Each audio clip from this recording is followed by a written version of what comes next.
नमस्कार। हम लोग पिछले क्लास में हम लोग मोशन के बारे में पढ़े थे। मोशन के कुछ टॉपिक्स के बारे में हम लोग डिस्कस किया था। आगे हम लोग उसके आगे आज पढ़ेंगे सेकेंड क्लास में, और कुछ रिवीजन के साथ। पिछले क्लास में हम लोगों ने पढ़ा था कि गति किसे कहते हैं, विराम अवस्था को हम लोगों ने परिभाषित किया था। इन सब के बारे में मैंने आप लोगों को अच्छे से बताया था। मैं आशा करता हूँ कि आप लोग को वो अच्छी तरह से समझ आ चुके होंगे। हम लोगों ने वृत्तीय गति के प्रकार को उठाया था, जो कि वृत्तीय गति तक हम लोगों ने पढ़ा था। आज वृत्तीय गति से कुछ आगे पढ़ते हैं कि 4 प्रकार में से 2 प्रकार तक हम लोगों ने पढ़ा था, और तीसरा और चौथा प्रकार आज हम लोग दोलनी गति है तीसरे प्रकार में, और चौथी गति है आवर्त गति। तो दोलनी गति किसे कहते हैं इसको समझिए। जब कोई वस्तु, ये परिभाषा यहाँ पे आपके सामने आप लोग नोट्स कर लीजिएगा, हम बताते इसको समझाते हैं। जब कोई वस्तु किसी निश्चित बिंदु के आगे पीछे गति करती है, चलती है, जैसे कि झूलना, जब झूलते हो आप लोग कोई, तो एक निश्चित बिंदु बीच में मान लिया जाए, उसके आगे पीछे आप लोग झूलना झूलती है, तो उसको क्या कहेंगे, दोलनी गति कहेंगे। पेंडुलम की गति, उसको भी दोलनी गति कहेंगे। उदाहरण के तौर पर जैसे कि दीवार खड़ी पे जो पेंडुलम होती है, उसकी गति जब होती है तो एक निश्चित बिंदु, ये वाला मान लिया जाए उसकी मूल बिंदु है, तो उसके आगे पीछे की गति होगी। इसको क्या कहेंगे हम लोग, इसको कहेंगे दोलनी गति। फिर आगे हम लोग पढ़ते हैं दोलनी गति क्या है, इसके बारे में हम लोग पढ़ेंगे। जब कोई वस्तु, जब कोई गति निश्चित बिंदु के आगे पीछे या फिर दाएं बाएं भी हो सकती है, दाएं बाएं भी हो सकती है, तो उस गति को क्या कहते हैं, दोलनी गति। फिर आवर्त गति में कहेंगे कि जब कोई वस्तु एक निश्चित समय के एक निश्चित अंतराल में अपनी गति को दोहराती है, समय के एक निश्चित अंतराल में अपनी गति को दोहराती है, जैसे कि झूलना। जैसे कि झूलना में जब हम लोग झूलते हैं तो कोई निश्चित समय अंतराल में यहाँ से ऊपर तक जाती है, फिर वही मूल बिंदु की ओर फिर आगे की ओर बढ़ती है। तो ये एक क्या हो जाएगी, ये आपका हो जाएगा आवर्त गति। फिर घड़ी सुई, जब सिलाई मशीन में हम लोग अपना पैर को चलाते हैं, उसकी घड़ी की उसकी जो सुई होती है जिससे सिलाई होती है, उसकी भी एक गति निश्चित समय अंतराल में ऊपर नीचे होती है, तो जिसके कारण उसको एक आवर्त गति माना जाता है। तो दोनों में अंतर ये है कि इसमें निश्चित समय अंतराल का कुछ जिक्र नहीं है, अर्थात इसमें समय का कुछ बोध नहीं है, मतलब कि आगे पीछे हो सकता है, बस आगे पीछे होना चाहिए। कितना समय वो आगे गया, कितना समय वो पीछे गया, इससे कोई लेन देन नहीं हो सकता। जबकि आवर्त गति में समान दूरी जो तय करेगी, उसमें समय जो रहेगा वो एक समान रहेगा। अगर यहाँ से झूलना को यहाँ से यहाँ तक को जाने में जितना समय लगती है, उसके बाद यहाँ से आने तक में भी उतनी ही समय लगेगी। उसको क्या कहेंगे, उसको कहेंगे आवर्त गति। तो आवर्त गति और दोलनी गति के बारे में हम लोग अच्छे से समझ गए हैं। अब इसके आगे हम लोग पढ़ेंगे कि गति का सरल रेख। तो हम इस अध्याय में क्लास 9 में सबसे मेन जो है वो है सरल रेख गति के बारे में हम लोग को ज्यादा से ज्यादा पढ़ना है। ये जो आगे दोलनी गति है, आवर्त गति है, फिर वृत्तीय गति है, ये सब सर्कुलर मोशन, ये सब आगे की क्लास में हम लोग पढ़ेंगे। इस क्लास में क्लास 9 में सबसे ज्यादा हम विस्तृत रूप से पढ़ेंगे सरल रेखीय गति। सरल रेखीय गति का हम लोग कैसे निरूपण होता है, उसका वर्णन कैसे होता है, उसके बारे में हम लोग पढ़ेंगे। तो उसी के साथ आगे हम लोग पढ़ेंगे गति का वर्णन। गति का वर्णन के लिए कुछ बातों को हम लोग को पहले जानना होगा, जैसे कि रेफरेंस पॉइंट क्या है, मूल बिंदु। तो मूल बिंदु किसको कहेंगे, इसको जान लीजिए। इसका परिभाषा उतना जरूरी नहीं है, जो कि एग्जाम में आएंगे नहीं। तो जब किसी सरल रेखा पर किसी वस्तु की स्थिति को बताते हैं, तो अब मान लिया जाए, जैसे कि सपोज आप उदाहरण के साथ हम समझाते हैं कि कोई एक ट्रेन है जो कि पश्चिम से पूरब की ओर गति कर रही है, तो उसकी जो स्थिति है उसको बताने के लिए हम लोग को क्या चाहिए, उसकी स्थिति को बताने के लिए वो एक सापेक्ष जगह चाहिए, कोई एक सापेक्ष स्थान चाहिए कि हाँ स्टेशन से वह ट्रेन इतनी दूरी पर है।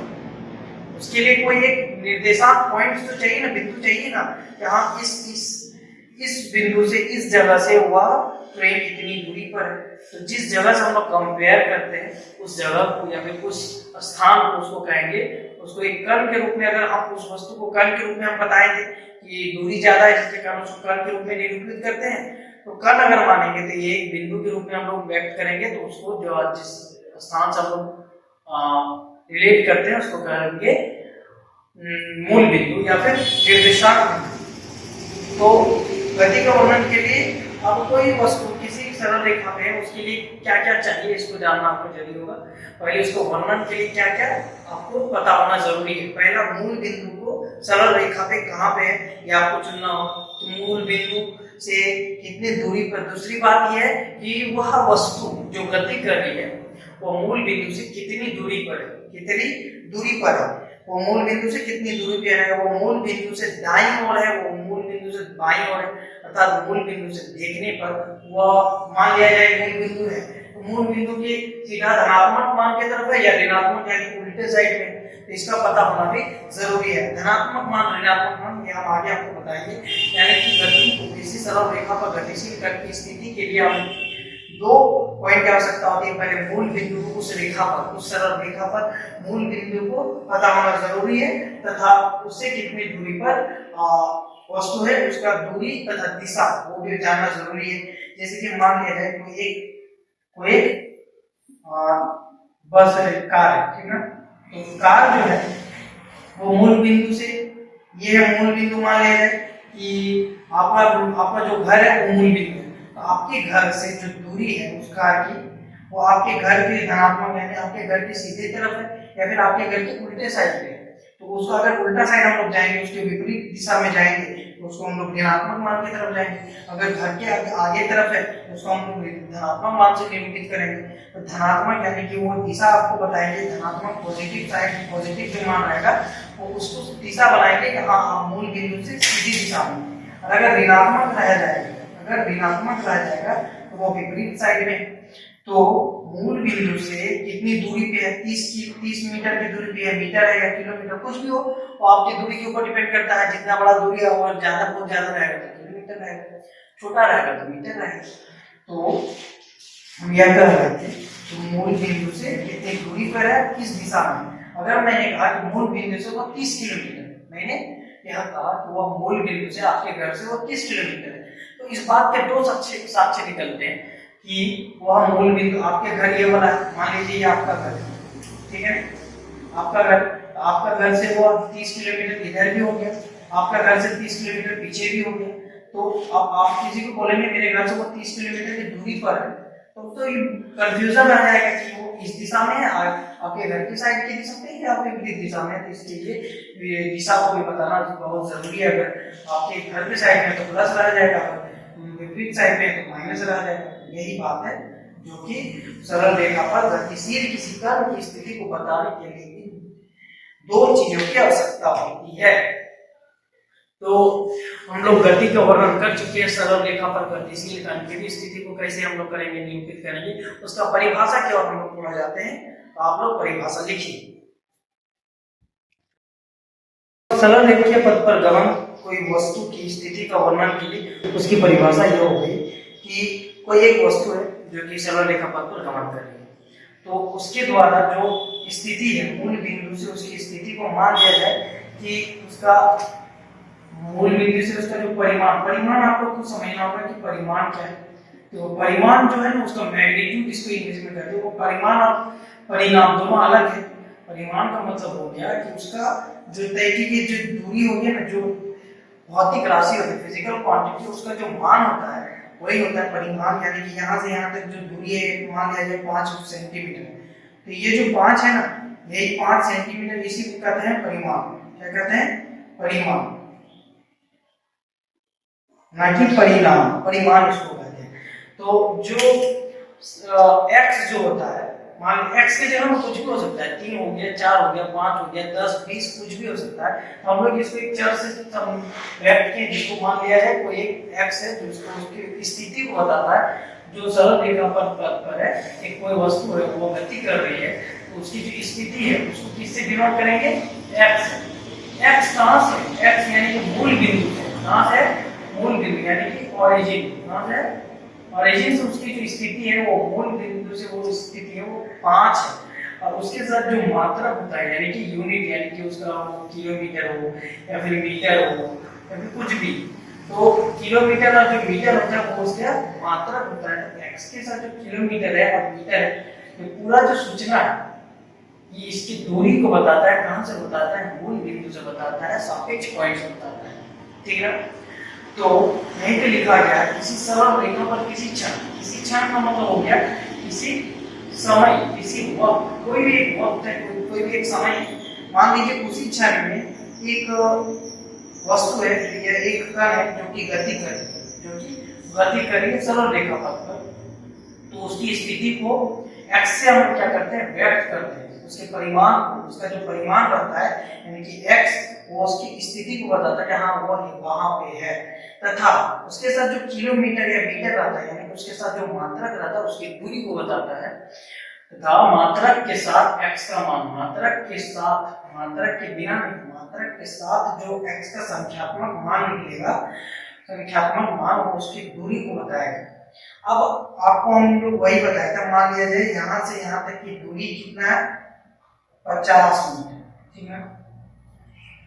यहाँ से यहाँ तक की भी दूरी 50 मीटर। मान लिया जाए ये एक लड़का है जिसका नाम है राहुल, ठीक। अब राहुल को बोला जाए कि आप अपने 50 मीटर की दूरी, आप अपने 50 मीटर की दूरी तय कीजिए। 50 मीटर आपका आपके जहां से है वहां से आपको, आप जहां पे उसको मूल बिंदु मान लिया जाए और उससे 50 किलोमीटर आप दूरी तय कीजिए। तो राहुल के मन में ये कंफ्यूजन आएगा, 50 किलोमीटर आगे जाया जाए कि 50 किलोमीटर पीछे। इसका मतलब दूरी के साथ तो आपका देखिए चिन्ह का भी जरूरी है कि हाँ दिशा बताना जरूरी है। तो जो दिशा होता है यानी कि x के साथ जो दिशा आ गया यानी कि ये 50 मीटर हो गया, तो ये x में मात्रा हो गया, तो इसके साथ हमको दिशा बताना ही होगा। इसके साथ जो प्लस रहेगा वो यह बताएगा कि x के जो मूल बिंदु था, राहुल के सीधी जिधर देख रहा था राहुल, उसकी उसी ओर जाना है उसको, यानी 50 मीटर की दूरी उसके जिस ओर देख रहा था उसी ओर तय करना है। और अगर माइनस लगा दिया कि अगर आप ये बोले कि आप अपने -50 किलोमीटर की दूरी तय करें, तो आपने पीछे की ओर, अगर मान लिया जाए वो इस साइड पे थी तो उसका दिशा इधर मुड़ जाएगी, तो यही कहा जाता है। तो उसका जो x के साथ जो चिन्ह रहेगा उसको, ये तो x ही है ना, ये 50 मैंने क्या ये x जो है वो एक चर है, मतलब कि कुछ भी हो सकता है उस x के स्थान पर। तो 50 के साथ x जो चिन्ह रहता है, 50 मीटर के साथ जो चिन्ह रह जाएगा यानी कि x और मात्रक के पहले चिन्ह रहेगा वो उसकी दिशा को बताएगा, तो वो विपरीत दिशा में या सीधी दिशा में। सिंपल सा बात यही है साधारण भाषा में, कि साधारण भाषा में यह बात रह गया कि कोई आपसे पूछा जाए कि मेरे द्वारा तय की गई दूरी कहाँ से, दिल्ली स्टेशन से, कहाँ से, दिल्ली स्टेशन से। तो मेरे द्वारा तय की गई दूरी, कोई आपसे बोले जाए दिल्ली स्टेशन से 50 किलोमीटर की दूरी तय, 50 किलोमीटर आप जब बोला कि 50 किलोमीटर, तो आप जानते हैं कि माइनस और प्लस को ज्यादातर उसको लिखा नहीं जाता है। अगर बोला जाएगा -50 किलोमीटर की दूरी तय की, तो दिल्ली स्टेशन यहाँ पे, ठीक है, रेलवे स्टेशन दिल्ली का यहाँ, तो अगर आपका इधर धनात्मक मान हो जाए, इधर ऋणात्मक मान हो जाए, तो 50 किलोमीटर उसके -50 किलोमीटर बोला था इस ओर जाएगी या इस ओर, जाहिर सी बात है माइनस जो बोला उल्टी दिशा में जाएगी यानी इस ओर जाएगी।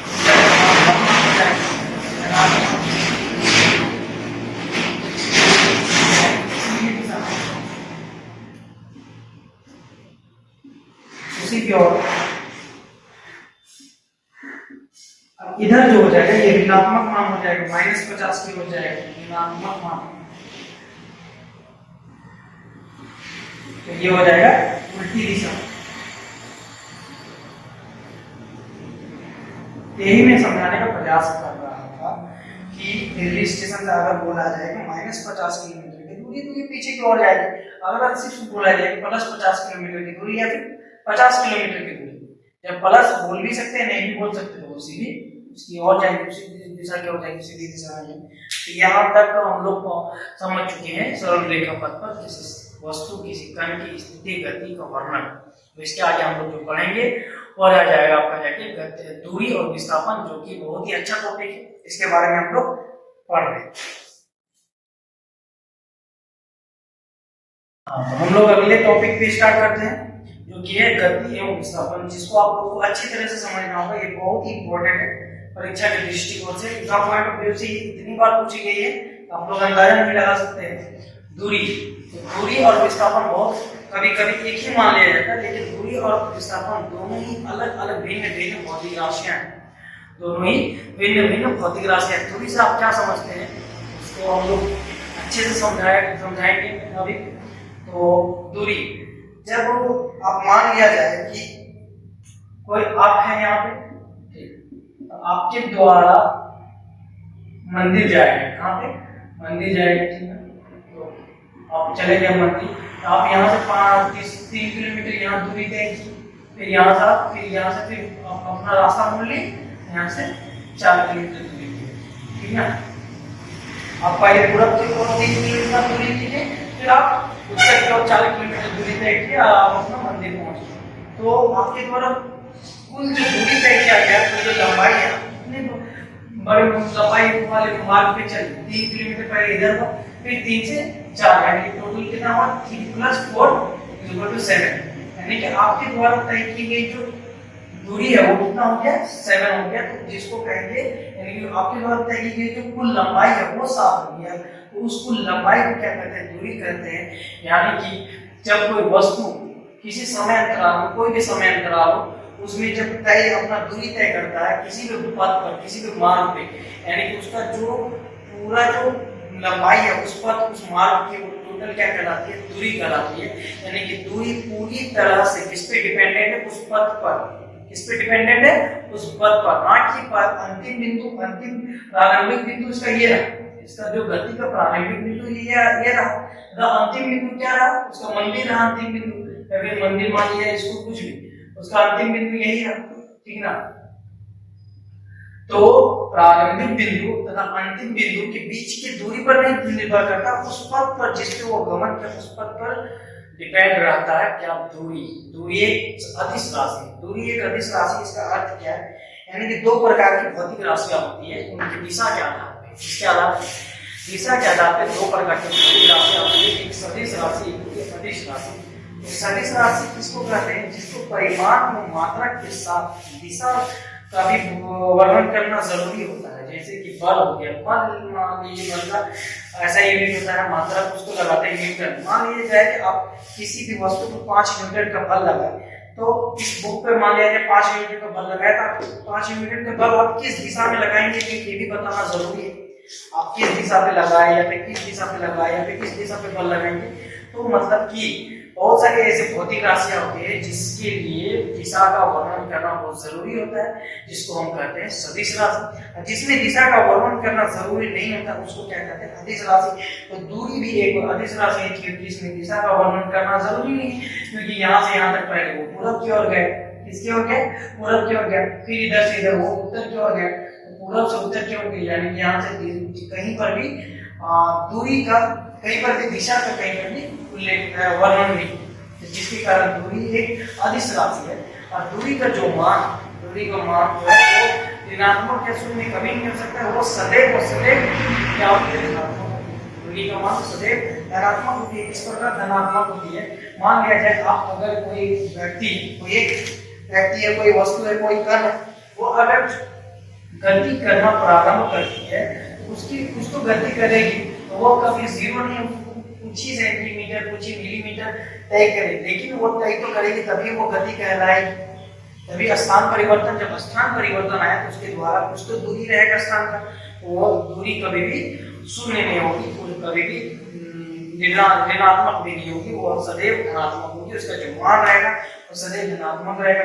3 किलोमीटर से 4 किलोमीटर, टोटल मिला के 7 किलोमीटर उसका दूरी होगी। अब हम लोग विस्थापन को समझेंगे कि विस्थापन दूरी से किस प्रकार भिन्न है। जब कोई वस्तु की प्रारंभिक बिंदु और उसकी अंतिम बिंदु, प्रारंभिक बिंदु और उसके अंतिम बिंदु की न्यूनतम दूरी को क्या कहते हैं, न्यूनतम दूरी को कहते हैं विस्थापन कहते हैं। प्रारंभिक वस्तु के द्वारा प्रारंभिक बिंदु तथा अंतिम बिंदु के बीच की न्यूनतम दूरी को विस्थापन कहते हैं। मान लिया जाए ये आपके द्वारा, इसको मैं बताता हूँ, आप लोग अच्छे से समझ में आए।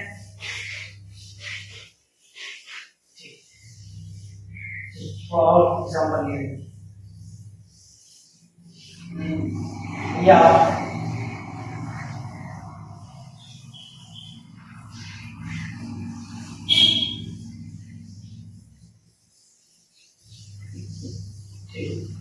ये 3 किलोमीटर, ये 4।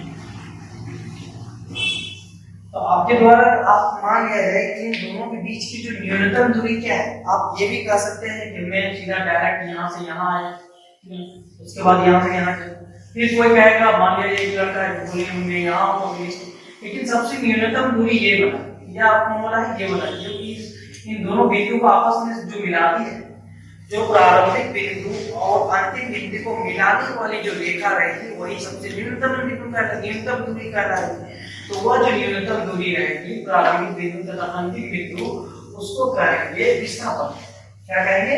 विस्थापन को कहेंगे। ठीक है, टोटल मान लिया जाए, फायदा बोला था, अगर आप लोग जानते हो तो सिंपल सा निकल जाएंगे। अगर 3 किलोमीटर है, 4 किलोमीटर है, एक संपूर्ण त्रिभुज निकलेगा, इसके कारण 5 किलोमीटर।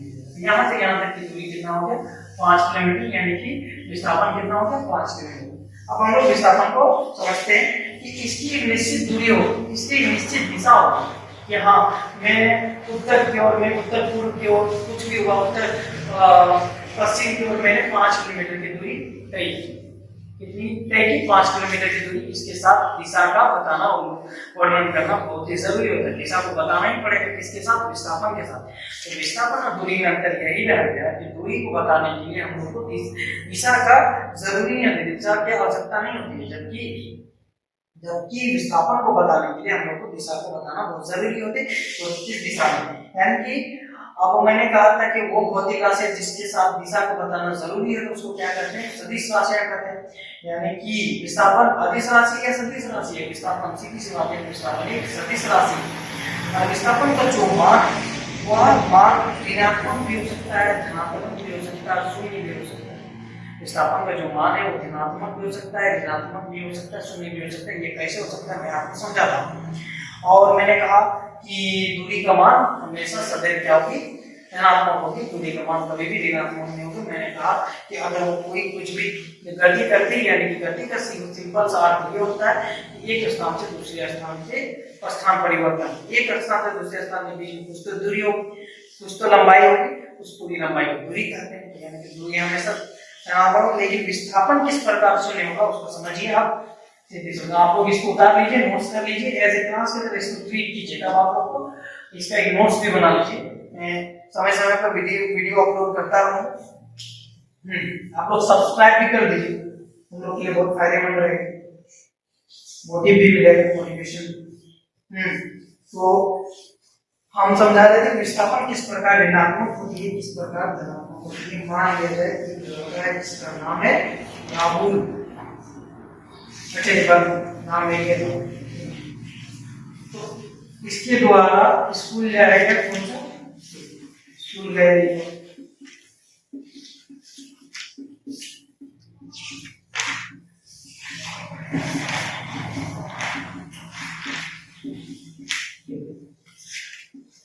राहुल के घर और स्कूल के बीच की जो दूरी है वो मान लिया जाए 2 किलोमीटर। तो अब यहाँ से यहाँ तक की, अब सीधी यहाँ पे एक तो दूरी यहाँ पे अलग, यहाँ पे देखिए दूरी का मान टोटल आप लोग को कितना निकला था? ये 3 किलोमीटर, ये 4। दूरी कितना निकला था टोटल? दूरी निकला था 3 + 4 = 7, यानी कि 7 किलोमीटर निकला था दूरी। लेकिन जब हम लोग विस्थापन निकाले तो विस्थापन की इस दूरी का टोटल मान कितना निकला? 5 किलोमीटर, यानी कि विस्थापन कितना निकला? 5 किलोमीटर। ठीक, विस्थापन कितना निकला? 5 किलोमीटर। यानी कि दूरी जो है और विस्थापन जो है वो दूरी से कम है। अब हम ये जानते हैं कि एक सीधी रेखा पे जब कोई वस्तु गति करती है तो इसके यहाँ से यहाँ तक की दूरी कितना हो गया? 5 किलोमीटर। मान लिया जाए 5 किलोमीटर। तो इसका विस्थापन भी तो यही 5 किलोमीटर ही होगा, क्योंकि इसका जो न्यूनतम दूरी है तो ये खुद तय किया है, क्योंकि सीधी रेखा पे जो गमन तय करेंगे वो अपना दूरी को, तो वो प्रारंभिक बिंदु और अंतिम बिंदु पे ही ट्रेवल करेगी, अपनी गति तय करेगी। तो इस केस में जब कोई वस्तु, जब कोई कण सीधी रेखा पर गमन करती है तो हो सकता है कि वो उस स्थिति में विस्थापन बराबर दूरी हो जाए, या फिर दूरी बराबर विस्थापन, दोनों मान एक ही हो जाए। या फिर अगर वह अपनी दिशा में परिवर्तन जब कर लेगा तो दिशा में परिवर्तन का अगर केस रहेगा तो उस स्थिति में विस्थापन शून्य भी हो सकता है, यानी कि विस्थापन कम भी हो सकता है और विस्थापन और दूरी ज्यादा भी हो सकता है, लेकिन विस्थापन दूरी से कभी भी ज्यादा नहीं होगा। इस बात को मैं आप लोगों को प्रमाणित करूंगा। तो इसके द्वारा हमारे ये दूरी तय किया कितना, सीधी रेखा पर 5 किलोमीटर। फिर अगर ये वापस कितना दूर आया तो इस ये 3 किलोमीटर यहाँ से यहाँ तक 3 किलोमीटर, कितना दूरी 3 किलोमीटर यहाँ से यहाँ तक। तो इसके द्वारा टोटल दूरी कितना होगा, 5 + 3 कितना हो गया 8, कितना हो गया 8। लेकिन अगर हम लोग विस्थापन लिया जाए, क्या लिया जाए, विस्थापन लिया जाए, तो यहाँ से यहाँ तक की दूरी कितना होगी 5 किलोमीटर। लेकिन जब हम लोग 5 किलोमीटर तो +5 किलोमीटर रहेगा, क्योंकि सीधी रेखा पे चलेगी उसकी अपनी साइड।